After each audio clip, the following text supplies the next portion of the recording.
Welcome to Gambling with an Edge with your hosts Bob Dancer and Richard Munchkin. Bob Dancer is America's premier video poker writer and teacher. He's written 10 books, including Video Poker for the Intelligent Beginner and the best-selling $1 Million Video Poker. He helped develop the computer software Video Poker for Winners, and in 2004 he was inducted into the Video Poker Hall of Fame. Richard Munchkin has been a professional advantage player for over 30 years and is in the Blackjack Hall of Fame. His book, Gambling Wizards, Conversations with the World's Greatest Gamblers, is a testament to the many ways you can succeed at gambling. The goal of the show is that you'll be a more knowledgeable gambler tomorrow than you were yesterday. And now, here are Bob and Richard. Good evening. Welcome to Gambling with an Edge. I'm Bob Dancer. And I'm Richard Munchkin. Our guest in studio tonight is blackjack guru Arnold Snyder. Been our guest several times, and tonight we're going to have a round table, and we're all going to jump in on a variety of subjects. Arnold Snyder, welcome back to Gambling with an Edge. It's good to be here, Bob. Hi, Richard. Hey. What's new and different in your world, Arnold? In my world, okay. Right now, I have my own website. It's actually a part of the Las Vegas Advisor website, but it has become their adult section. And if you click on the adult section at Las Vegas Advisor, you will come directly to Topless Vegas Online, where I review the strip clubs, the topless shows, the topless pools, the burlesque shows, anything where you're liable to see people running around without their clothes on. That's what I'm into. It's a tough job, but somebody has to do it. Is there AP advice for this kind of job, or? You know what? A lot of people can spend a whole lot more money than they have to spend, but there are very few ways to make money doing this unless you're doing what I'm doing, which is I think I'm the only one. All right. Or unless you're one of the dancers. The dancers, of course, can definitely make money. Well, you might need implants before you make money that way. Okay. Tonight, we're going to start off talking about James Grosjean's blogs. So before we talk about his blogs, Richard, why don't you tell us who James Grosjean is? James is probably the best player in the world. Not probably, he is in my book, and he's written 2 books that are, really sort of two of the best books ever written for advantage players. Beyond Counting, which Arnold published, and the follow-up, which is 3 times as long, Exhibit CAA. And that's who he is. Now he's blogging at the Las Vegas Advisor. Yeah, I will put in that having published Grosjean's initial book, Beyond Counting, that is one of the books I am most proud of having brought into print. And also I'm very proud of the... He has 5 or 6 articles on the Blackjack Forum online website, and James is just a phenomenal player. So his blog is called Beyond Numbers.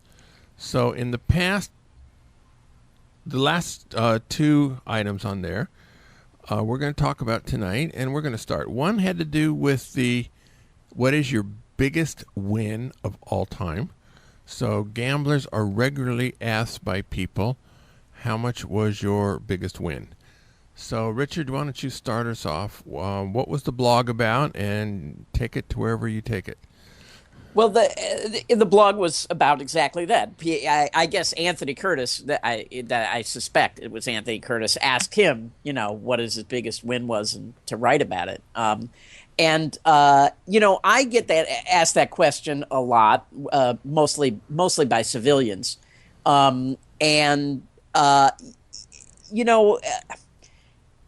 it's a difficult question to answer because the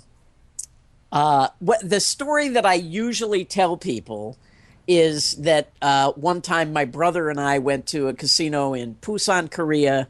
And on Friday night, we won $100,000, and on Saturday and Sunday, we lost it all back.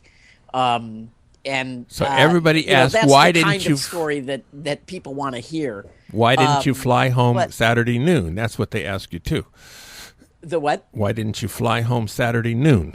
Well, So yes, yeah, they do ask me that. Why didn't you quit after Friday night? Yeah, and then you kind of have to explain to them the way expected value works. But the biggest single play that I've been involved with, I agree with James where he says just by stating the number can reveal the play, at least certainly it could to casino people. And, just to illustrate that, back 30, it's been almost 35 years now, but two teammates of mine went to a club downtown in Las Vegas to play a hole card. And they set up on the game, and within like 5 minutes, the dealer got pulled. So the guy who was BPing didn't want to didn't want to immediately get up from the table. And he decided, he was betting two hands of 2,000. He decided, all right, well, I'm just going to play until I lose a round. If I win one and lose one, I'll bet another hand. And if I win them both, I'll bet another hand. But if I lose them both, then that's when I'll leave. And basically, he won $60,000 playing for cover. And 25 years later, I was telling that story to a casino the guy who happened to be the casino manager of that casino, and he said, "Oh my God, I remember that play." He goes, "I remember that guy. He won 60,000. We pulled the dealer. We thought she was weak. We thought she was giving up the whole card inadvertently, and he kept playing, and he knew exactly the play I was talking about, and it was 25 years later." So nowadays, when professionals have 6 and sometimes 7-figure scores, when you say a number like that, it could very well lead to somebody knowing exactly what you're talking about. But to actually answer your question, I was going to say the biggest single play I was involved with got chopped 7 ways. So, my individual payday was not, my biggest score. But the biggest single bet that I've won was I had $3,000 straight up on a number at roulette, which paid $105,000. But see, then that leads to the question: what were you doing betting $3,000 straight up on a number in roulette? And that's a question I'm not going to answer. Don't answer that one, let's Richard. move on to Arnold. The funny thing is my biggest single win on it was on a round of blackjack is exactly the same as my biggest single loss on a round of blackjack, and the number is 105,000. Oh, that's funny. Both times occurred at the MGM Grand, and in both cases I was betting 6 hands of 10,000 each. And as a result of doubles and splits, and I don't remember if there was a surrender involved in a blackjack on one hand, but in both cases, in one case I won 105,000, in another one I lost 105,000 on a single round. Did you enjoy one of those more than the other? I tended to enjoy one of them, but again, it wasn't my money. I was getting a piece of the money, and so none of it was as important as it would sound to a person who would say really was playing with their own money. Well, now, what about a session win? I'm not sure of the session win. I know the biggest trip win I had was also at the MGM Grand, and that was over a two-day playing, and I don't remember how many hours per day on 2 days, but it was 304,000 that I walked out with. Again, not all my money. Right. So obviously you have no worries about revealing that now. No, right now if MGM playing at the MGM anymore. I don't think at this point MGM Grand is going to remember somebody that won $304,000 or lost $105,000 on a play. Because they have really big players in there, and I probably was a semi-big player, but they weren't even putting me up in the mansion at that time. I mean, I think I stayed in the mansion once the whole time, and I played there, probably at least 10, 15 times over the course of a year. Video poker is different. I actually have stayed lots of times at the mansion. Video poker has frequent losses and rare big jackpots. The big jackpot in video poker is normally a royal flush. It could be aces or deuces, or sometimes big dealt hands on a 50-play or 100-play machine. The biggest payday for most video poker players is something like that. These hands are big enough that no matter how bad the game is, if you hit one of them this session, you're up.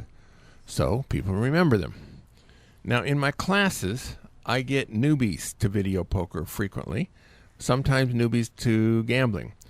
Most of these are recreational players. A few come to the class wanting to do it professionally, and indeed several have used the classes as a springboard to becoming strong players.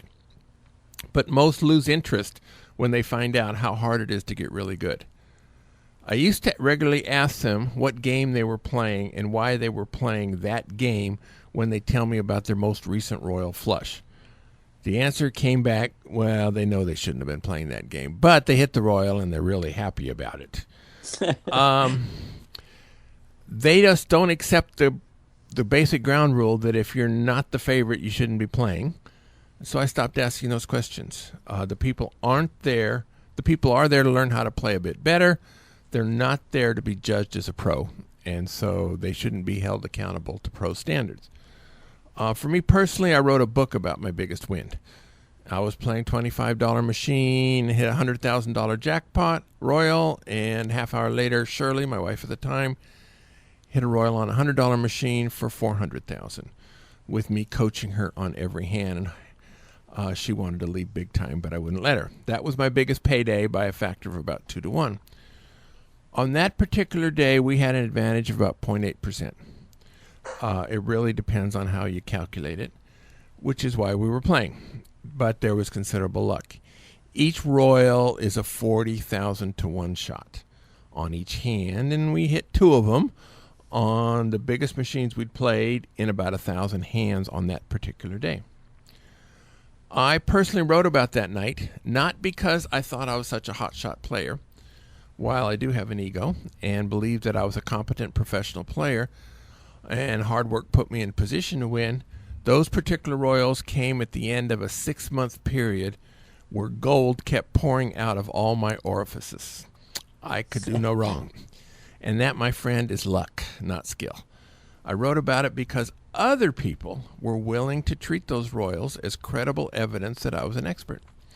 Since I sell various how-to-win products, teach classes, and write articles, being considered an expert was money in the bank for me. It took me a long time to figure out that writers and teachers don't make much. Nor do radio co-hosts, for that matter. Fortunately, knowing how to gamble successfully does pay the rent. So, I get asked a lot, actually, why would a casino have Bob teach people how to play video poker? And obviously that's exactly the reason. You teach those classes and the people go out and play the bad games. And if they have a budget, they're going to lose $80, and it might take them, whereas they usually lose them in a half hour, and now it might take them 45 minutes because they play a little bit better. And so for many of the players, that's what it is. And so the casinos hope I'm shedding more enthusiasm than I am actual knowledge. And the truth is, most people don't want to do the hard work to get good at any of the games. All right. James Grosjean's blog before that was about trading seats on a table of blackjack, 3-card poker, or something. So, Richard, how did that conversation go on the blog? Well, he was talking about how when you have to hand off a seat, it has to be done well, or it can cost you, literally tens of thousands of dollars. Because if you don't get the seat that you need, if you don't hand it off in the right way, you risk the danger of losing the seat altogether. And, this is something that comes up a lot in promotions where, the casino is inundated with players who want seats, and they, often they're standing in the aisles waiting to get seats. And if you're going to hand off a seat, you run the risk of losing it, which is more costly than, probably anything else that could happen at the table. And you actually responded, Bob, with exactly that, a situation at a promotion, right, where you were trying to hand off a seat. Well, I wasn't trying to hand it off, and actually, Arnold was at the physical table that I was describing in my post, so rather than me telling what happened about it, I'm going to let Arnold take over. And do you remember the Klondike promotion? Yeah, because I did a feature article in Blackjack Forum about it. This was in the fall of 1996, so it's almost 20 years ago now. They had a promotion that was, they called it a free ride, and they would give you a lammer, which is just a little plastic disc that had the amount of your bet on it when you got a blackjack, and you could collect if you had a lammer. When you came to a hand that you didn't want to play, say you had a 16 versus a 10, you could put the lammer down, and you would not lose your bet. It was better than surrender, because surrender, you lose half your bet. You literally would just give up your hand, and they would not take your bet. So it was pretty valuable. And it was early. It was before the dealer peaked for blackjack. Yes, yeah, it was very valuable rule. And apparently one of the pit bosses at the casino had invented this rule and didn't realize that it was very advantageous. Stanford Wong found out about it. I was with Stanford Wong at it was some kind of a convention or something where they had some kind of, I can't even remember what it was, but I think my recollection was it was at maybe at the Tropicana, I think.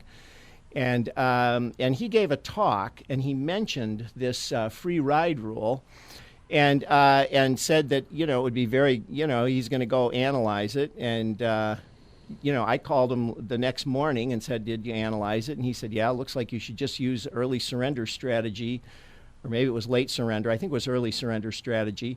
You'll get about a 1 to 1.5% edge on the house." And the casino had $100 maximum bets. They had 5 blackjack tables in there, but only 3 of them were open. Now, wait, did you only get one lammer for this, or you multiple? No, and my recollection is you could only have, you got a lammer for a blackjack. For natural. And it would have the amount of your blackjack. So if you're playing $10 a hand, you get a lammer that had a 10 on it. If you're playing 25, you'd get a lammer 25. And when you gave up your hand, you could only give up the bet for as much as was on the lammer. I see. Now, the optimal strategy, of course, was to always play $100 a hand and get a $100 lammer so that you could give up a $100 hand. And anyway, I went to it, and Wong sent out one of his email blasts, or whatever he was doing. It might have been online. And within hours, the place was absolutely packed. And as it turned out, Bob Dancer, who I didn't know at that time, was actually in on that promotion. And in fact, quite a number of people turned out to be in on that promotion that I later talked to. But the hand in question, there were so many pros in that casino. I mean, it was hard to walk through the aisles. They were just standing behind tables waiting for anybody to get up and give up a seat so that they could jump in. And I was playing 2 spots. They were allowing players who already had 2 spots in play to continue playing 2 spots. So most tables had 3 players playing 2 spots each and 1 playing 1 spot. They had 7-spot tables. And this went on from sometime in the afternoon, 3, 4 in the afternoon, and it went on till midnight, by which point the casino shut the game down because it was just absolutely ridiculous. They were running out of money, and the players had all the chips, and nobody would give up their seats, and there were arguments in the aisles. If somebody had to get up and go to the bathroom, players were trying to jump into his spots, and I mean, it was just a crazy thing. I'm amazed that it lasted as long as it did with the beating that the casino was taking from the players. Now the hand in question, one guy, he was playing one spot, and there was another guy at the table who was playing one spot beside him, and he got up to go to the John, and his girlfriend wanted to push in and take his spot while he was, after he left. I think actually he didn't want to go. I think he was leaving. I think he had been there for hours. He was leaving, and his girlfriend went to put a bet down. But before she got the bet down, another guy sitting at the table who was beside him, who was playing only one spot, immediately pushed a second chip onto that spot and said, "I'm playing two hands now." And it turned into a big argument, and they called the pit boss over to settle it. The pit boss settled it with allowing the new girl to come in and play, since the guy who was trying to take the second spot had only been playing one spot the whole time, and he wasn't playing. They weren't allowing people to grab somebody's second spot. But in this case, and I actually think the pit boss made the right decision on that, just out of fairness. But, that was a situation where I think it would have been nearly impossible for anybody to hand off a seat to a teammate, just because there were so many pros in the aisle. And probably the only situation I remember similar to that was that just like, I don't know, a month or two later at the Morongo Casino, when they did this Lucky 13 rule. So you were there. You were there, Munchkin. I remember. Got into Morongo 24 hours before that started, and and they were there to lock up seats basically for 24 hours ahead of time, and they called me.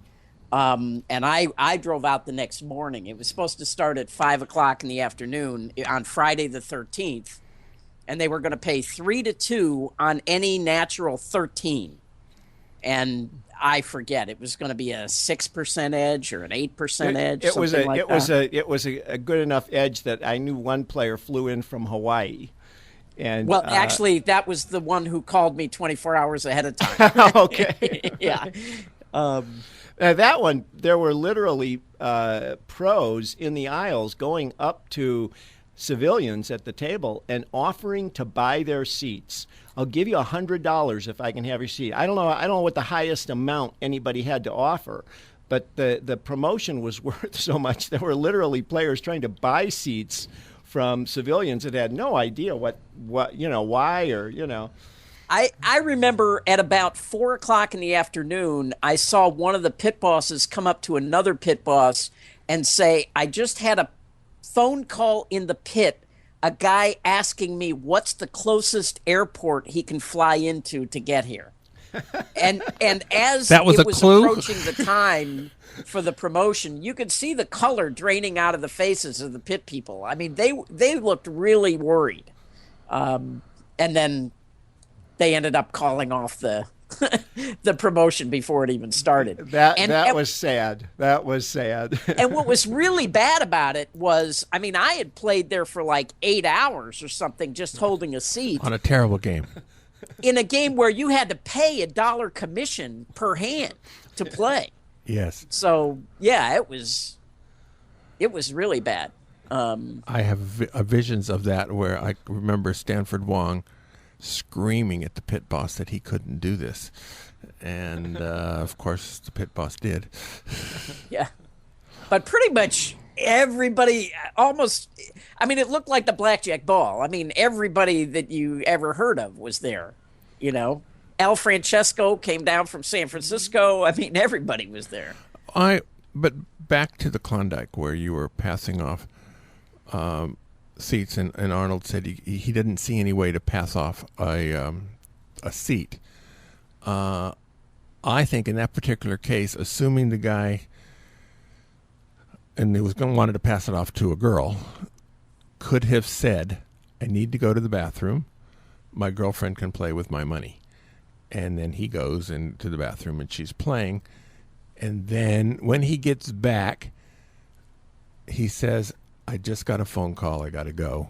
You keep playing." Yeah, that would work. That might have worked. That might have worked. Yeah. The other thing I would do is, I would have the teammate come up behind me, and I would say, give me a chip, and I would place his chip in the betting square, and say, you go ahead. Now his money is already in the square, and now I'd get up from the table. But this is something that that many players just never even consider, but for a lot of professional players where you want a specific seat, you're trying to get a particular seat at a table, it's something that a lot of professional players think a lot about, and because when you don't get that seat, it costs you, tens of thousands of dollars, potentially. In video poker, it's similar but different. The same kind of thing happens mostly on progressives. Even though it's a common situation, I've never been part of a team that plays progressives, and so my knowledge is limited. So I don't want to pontificate on something where I'm not close to being an expert. Now, if a video poker current team member wants to come on the show and talk about how to trade off and the various things that's happened, we're open to it. Frank Nealon, former co-host, has a lot of experience about this from 25 years ago, but the rules have changed and things. So hopefully if a current player wants to come on, we'd be open to that. But there are other things in video poker that's not a progressive. For example, a casino has two of a particular type of machine. A sizable group of players want to play that machine. What do you do? So part of it depends on whether it's a recurring situation or it's a one-of-a-kind. On a recurring situation, say Tuesdays and Thursdays have big multipliers, and these are the days that the machines are in demand, and it happens every week. Well, you get to know who's the other people who are interested in this machine. Now, Vegas, it's usually handled civilly, not always. Even though there's a transient population with people coming in for the short periods of time, there's a large local scene, and usually it's the same people over and over again on these machines. Frequently, telephone numbers are exchanged, and if Arnold wanted the machine, I would call him 15 minutes before I'm going to be off, and then he would come and get it. And you get to know who's willing to be reasonable about this and who isn't. And so, because there's a lot of different casinos where these kind of things happen, sometimes you're the first one and sometimes you're not. So it pays to be civil about it. But there are other cases where it's a one-of-a-kind event. Irregularly, and they're all different, something like maybe between now and midnight, a machine could be played at a slight disadvantage, but starting at midnight, the machine is worth $150 an hour. For video poker players, that's a big sum. Now assume there are 4 such machines, and everybody knows about it. What do you do? One common way is to build a special team for just this one event. Let's say Arnold and Richard and I decide we want to keep a machine going for the 3 of us for all 24 hours. So we each get 8 hours on it. One thing is certain, if we showed up at midnight, all 4 machines are going to be taken. So do we show up at 10 o'clock, 8 o'clock, 6 o'clock, 4 o'clock? Who knows for sure. Generally, you don't tell anybody else, or if you do tell them, you lie. If I know somebody else is going to show up at 10 o'clock, I'm going to show up at 9:45, so that I have the inside track over them. Now, one way is to let, say, Arnold get there at 6 p.m. and play for 3 hours, and I'll get there at 9 and play straight through for 9 hours, say 3 of the bad hours and 6 of the good ones, and then I'll give it to Richard, who will play however many hours, then he gives it to Arnold, and however we work out the schedule. The people who play some of the bad hours to hold it generally get a higher percentage of the good hours than the people who are only playing the good hours. Sometimes casinos will lock up a machine. If you're playing, and you say, I want to go to dinner, but I want to play this machine when I get back, they'll lock it up. 1 hour, 2 hours, 3 hours, depending on the casino, depending on the promotion, depending on your status. Harrah's will give it if you're 7-star, but not if you're diamond, perhaps. So if I have to hold it during the bad hours, I'm going to try to lock it up for 2 hours for dinner, whether I'm hungry or not. And Arnold, who had it for 3 bad hours, he'd try to do that too, so he might only end up playing 45 minutes or something very slowly. That's... I want to mention when I was saying, if I was handing the seat off to the girl or whatever, usually in the casino, we don't want to look like we know the person we're handing the seat off to. And in that case, and sometimes there's competition, where everybody wants the same seat at a particular table. And so then it's a little more difficult. And but one good way to do it is to say to the dealer, deal me out of this hand and pretend to get a phone call so that you're standing behind the table on the phone. And now wait until the dealer starts actually dealing the round and have your teammate jump into the chair and put a bet. And now the other players are distracted because they're in the middle of a hand. And, if they say, oh, wait, that's his seat, I can now on the phone go, oh, you know what? I have to go and pick up my chips. And now my teammate is in the seat with a bet in a square and, and we've managed to hand it off. So another excellent method of dealing with that, Richard.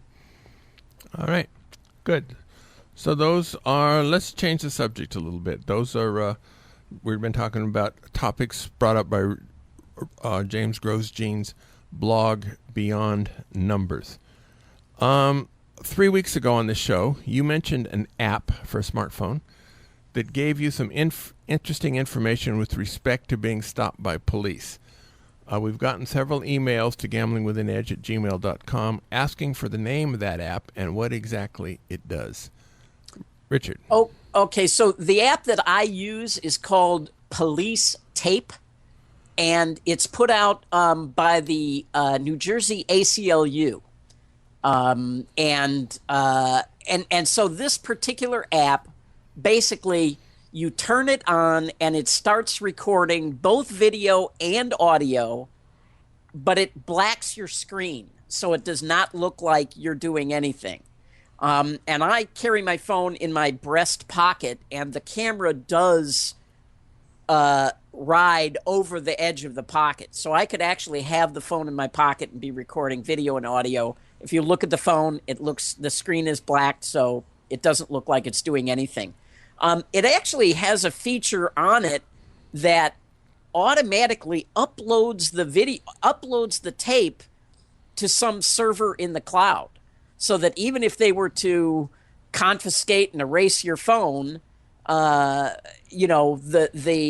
if it's had enough time, it's stored the tape, off the phone. So that's the one I use. As I say, it's called Police Tape, and it's free. It's in the Google Play Store. So very good. All right. Yeah.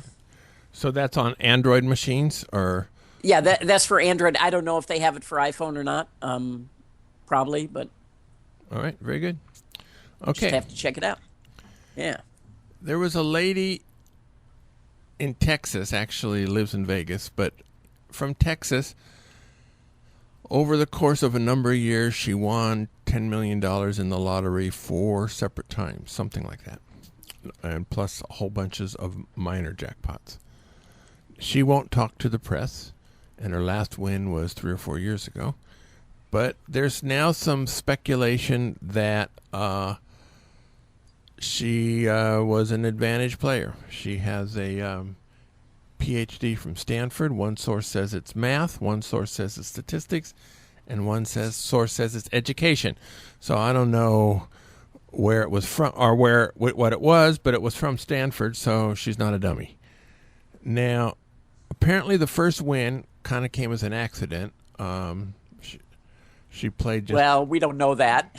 That's what it says, and won based on her birthday, and it was something like $10 million, and she got this annuity of $300,000 a year for however long it was, something like that. So, and then since that's taxed, you can apply losses against it. If there was $60,000 taxes on a $300,000 annual thing, in a sense, if she's losing, she's not paying the same rate as any of the rest. So so if you have this money coming in, there's tax differentials, which changes the odds. Now, Richard, you have a lot of speculation as to what it was she was doing. Well, first of all, I want to say this article that you and I read, which was from, was it an Ohio paper? I don't remember. It was in Philadelphia. Philadelphia. And there was another article in Wired magazine. Riddled with, I mean, just another prime example of how badly the media understands gambling. And it was, I thought, riddled with errors. I mean, if this had been a college term paper, I would have given it an F and said, go back and do some more research. You're a tough First of all, professor. I find it highly, I would not believe that article at all, that you can write off gambling losses against your annual lottery payment. I find that hard to believe. Yeah, I was actually wondering, did the IRS really allow that? Yeah, as I say, this was speculation by the reporter on why it might not be so bad that she's playing the lottery. But I mean, give me a break. A woman hits the scratch off 4 times and she's a PhD in math. You really think that a PhD in math is, I mean, everyone knows how bad the edge is at the lottery, right? And everyone knows that there are people who are beating scratch-off lottery tickets. So, in fact, on the 31st of this month, 3 weeks from now, we have a guest who learned how to crack scratch-off lottery tickets, and we're going to be talking a lot about it. So, the articles I read said she's won $21 million doing this, and the last one was a $10 million jackpot that she won last month. I think that she found a way to tell from looking at the tickets which ones are winners, which other people have been able to do, and I wouldn't be surprised if one of our listeners knows her. She lives in Las Vegas. We'd love to have her come on the phone on the show. Her name is Joan Ginther, but so far she's been very shy about the press. But, in order to do this, you need access to lots of tickets to be able to look at the tickets and only buy the ones that you think are the winning tickets. It wouldn't surprise me if she made a deal with the store owner there in Bishop, Texas. There was an article in the USA Today interviewing a woman named Sun Bay, who owns one of the markets where Joan has bought these tickets. If you're willing to pay the store owner to let you look at hundreds of thousands of tickets and just pick out the ones that you like, it seems like a pretty good deal for both of them. Actually, I was thinking the money went the other way, and that since winning tickets, whoever sold it gets some kind of a rebate from the lottery commission. And so Joan would say, I'm willing to buy $250,000 at tickets. And so you get your normal rake on that. But on the bonus you get, if I hit it, I want to split that. And split it? You mean 50-50? Something. Oh, you mean the woman's bonus? No, the store owner's bonus. Oh, boy, I think that's pretty greedy. I'd be paying the store owner extra, not taking some of their cut. Okay, well, it's subject to negotiation. It's possible Joan's a better negotiator than you. I don't know. Well, that's true. So,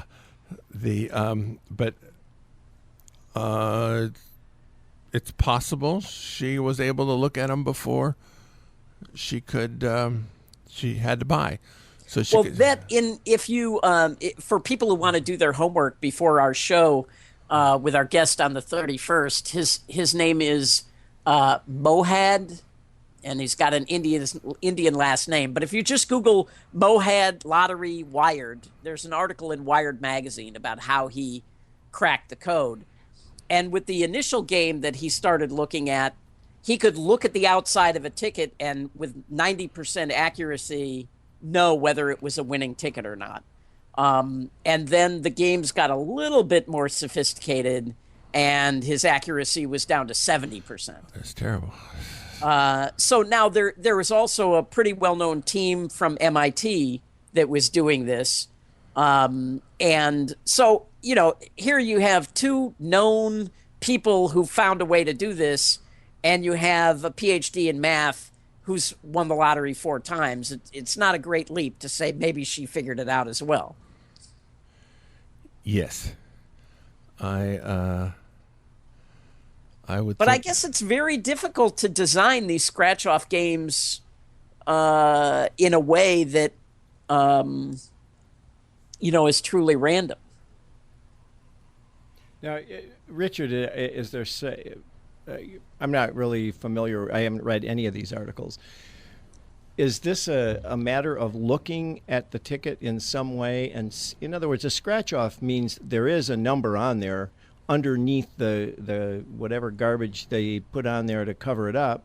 There is some kind of a number that says you won, so that there's a physical thing on the ticket that says this is a winner that you're not supposed to see until you scratch off the whatever kind of metallic. No, let me give you an example. So one of the games was a Tic Tac Toe game, and in this particular game, it might have 9 different Tic Tac Toe boards, and you would see some numbers revealed in Tic Tac Toe squares. Mm-hmm. And then you would scratch them off, and if any 3 numbers matched in a row diagonally or horizontally or vertically, then you would win. And so you had clues by what numbers were already showing in the revealed tic-tac-toe squares. So there are these are the games like this where you're given clues by being able to look at the face of the ticket, because they don't all look the same. So it's not some method of actually seeing through or under or behind the. No. This is a statistical method. Okay. If you read the Wired article about Mohan, he's a statistician that works in gold mining, and he looks at geological samples and tries to decide how much gold is in that area. Right. And when he looked at the lottery ticket, he was like, gee, how would I design this? And he started thinking it was very much like what he was already doing. And then he started to realize, but, this is because you can only have a finite number of winners. You can't just randomly print these. And so then he started looking into it and realized, this is the way I'd go about it, but it's flawed. I see. But what was funny was, in the article, he says he realized he could only make about $600 an hour doing this, and he was making $600 a day. Maybe it was $600 a day, but it wasn't worth his time, to make $600 a day. He was making much more than that, at his job. So sounds like a good job. Yeah. Good. One of the things I thought was there were serial numbers on each of the scratchers, and the serial number was exposed before you scratched off the gunk. So in addition to the other clues, there was a serial number on top, and that provided clues. Right. I mean, the other thing, I guess, that aided Joan is they, when there's a particular game, let's say it's this tic-tac-toe game, the lottery in Texas reveals to you how much of the prizes have been paid out already. So, they print a finite number of tickets, and you can tell how much of the money's already been paid out. So, that's going to aid you as well, right? Because the longer the game goes on, well, that's right. The less tickets there are to buy. If but there's you only also three, know how much of the prize money. Yeah, if is there's left. only 3 tickets left, and one of them is $100,000, and it costs $1 a ticket, yeah. I can work out that math. So it's never going to go quite that bad. All right, let's talk about our sponsors.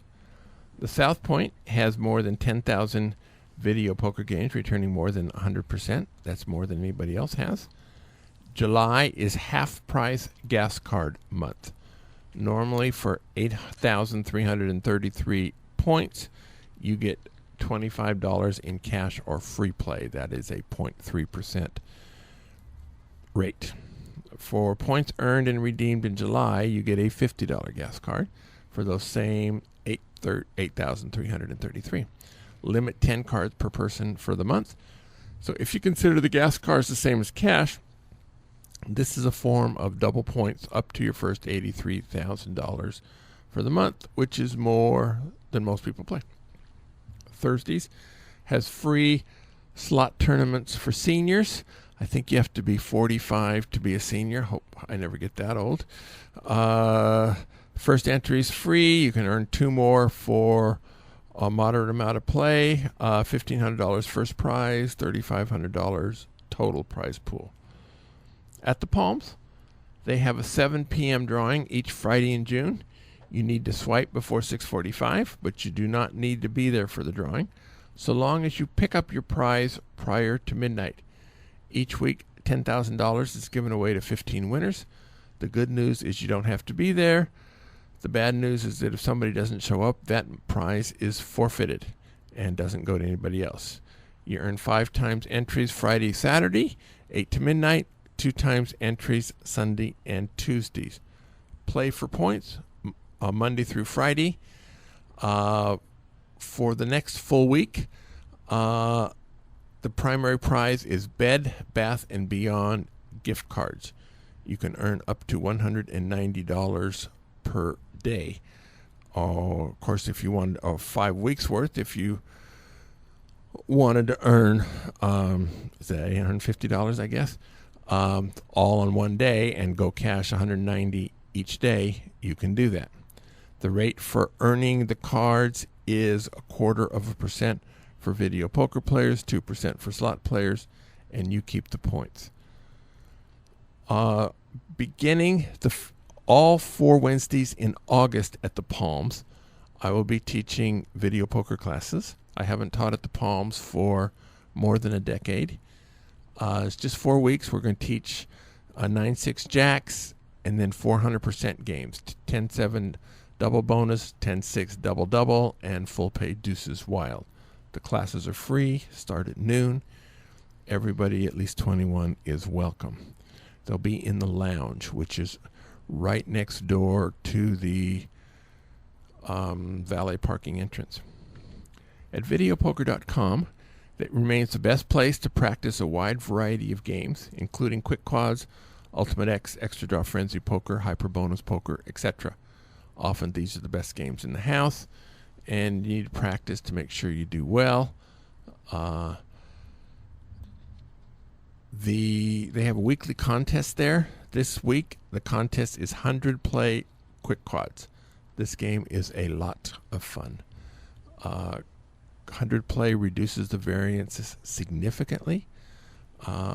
If the game can be found for a reasonable pay schedule, this game is as close to heaven as you get in video poker, at least fun-wise. Return-wise, well, it can be whatever the casino says it is. Our guest next week will be Todd Greenberg. Todd is the president of the Palms Casino Resort. He's been there for less than a year, and we have lots of questions for him. If you want to suggest questions that we ask him, please send them to gamblingwithanedge@gmail.com. keep in mind that they are sponsors of the program, and we'd like to keep them sponsors. So that may affect what questions we actually do ask them. All right. Play nice. Yeah, or we'll censor the questions if you can send any questions you want, but we will question. All right, so then we're going to have Mohan in 3 weeks, and other than that, we're scrambling for guests, but we shall find something. We talked earlier about this lottery winning from gambling and offsetting current gambling losses. I've heard from other places that you can do that. That lottery is considered a gambling win. Somebody was speculating that if they won megabucks, then and they had this annuity of $500,000 a year, that they would take the annuity and then offset a whole bunches of. That's interesting, because that was one of the things that struck me, was that she took the multi-year payoff, because I had always heard that it was better to take the lump sum.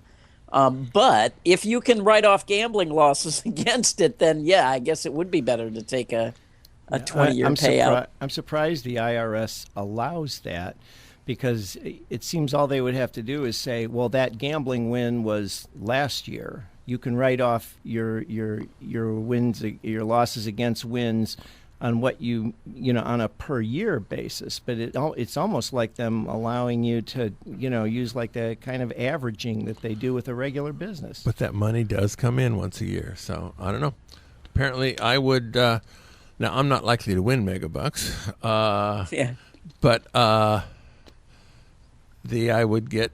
You do have a few days to make up your mind of how you're going to take the money, and so I bet we'll get a lot of emails from CPAs telling us what they and probably conflicting emails. I'm sure about the conflicting part, and a lot of people are very good at creating phony losses. And no, I can't believe I'm shocked. Yes, shocked that there's gambling in Casablanca. Yes. So I personally have never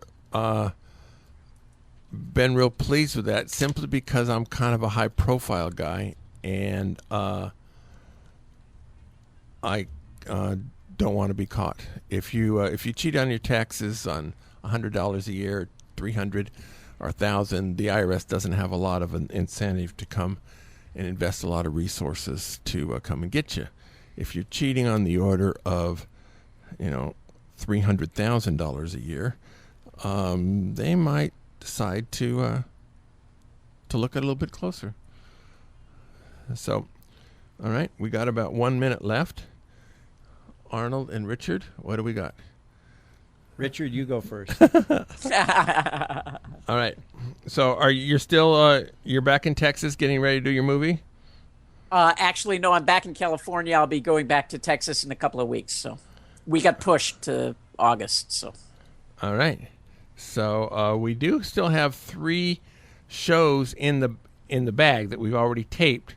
And so for when Richard's actually taping the movie in mid-August or whenever it actually happens, we'll play those. In the meantime, we'll find a guest for next week. Very good. Thank you, Arnold Snyder. Thank you very much, Richard. Thank you, Grosjean, for your ideas. Go out and hit royal flushes, everybody. Good night. Good night. You've been listening to Gambling with an Edge with your hosts, Bob Dancer and Richard Munchkin. Subscribe to the show in iTunes, and episodes will be delivered to you automatically every week. Archived versions of past shows may be found at bobdancer.com and richardmunchkin.com. We welcome emails at gamblingwithanedge@gmail.com. Bob Dancer and Richard Munchkin are both available on Facebook and welcome your questions.